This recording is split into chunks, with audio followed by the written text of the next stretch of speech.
E você acha mesmo que eu ia deixar passar e não ia falar nada sobre as obras que influenciaram Michelangelo dos Museus Vaticanos? Não, né? Então, eu vou falar de 3 obras porque elas, em primeiro lugar, são as obras com as quais o Papa Júlio II iniciou a própria coleção dos Museus Vaticanos. Então, elas são importantes para a história do museu.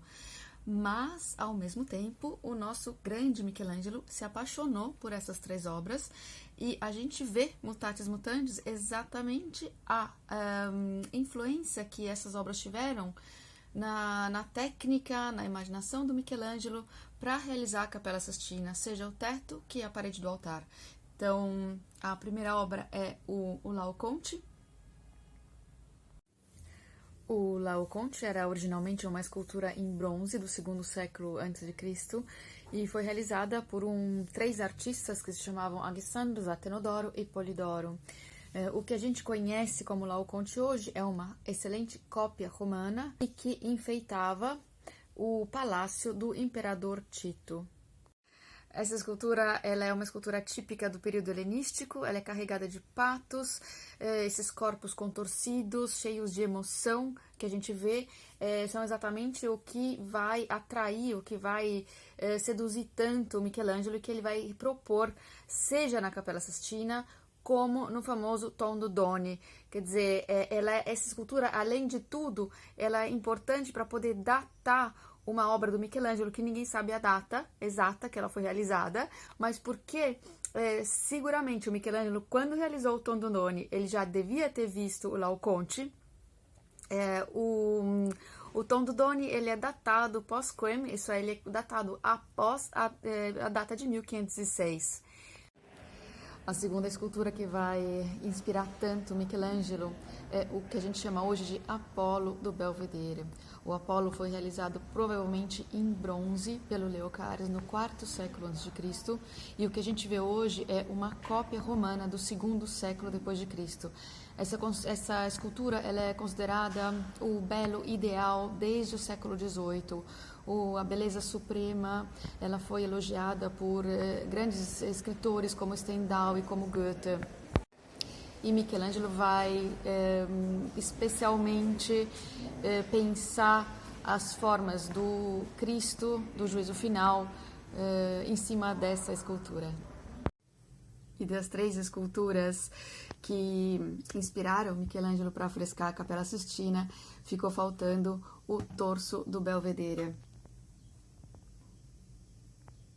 Esse maravilhoso torso, não se sabe bem a circunstância na qual ele foi encontrado. Fato é que ele foi seguramente visto pelo Michelangelo durante a estadia dele aqui e influenciou demais a obra dele. A gente vê isso nos famosos nus que decoram a cena da Gênesis no teto da Capela Sistina.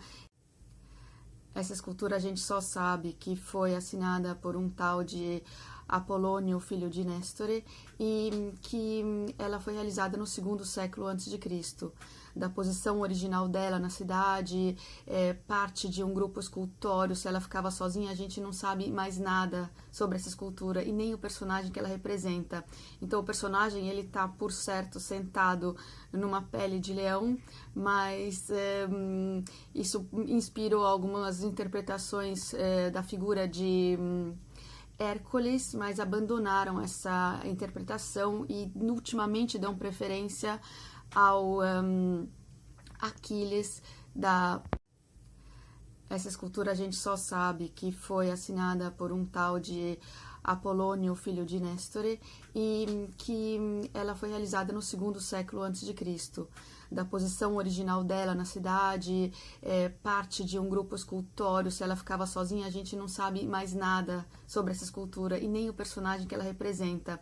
Então o personagem, ele tá, por certo, sentado numa pele de leão, mas isso inspirou algumas interpretações da figura de Hércules, mas abandonaram essa interpretação e dão preferência ao Ajax da Guerra de Troia, numa cena muito dramática, onde ele medita sobre o suicídio. Para você ter ideia de quanto essa imagem seduziu Michelangelo, mas não só Michelangelo, vários outros artistas depois dele desenharam, fizeram esboços dessa obra, estudaram essa obra até os dias de hoje, ela continua seduzindo. Então, dê uma olhada só nessa propaganda aqui.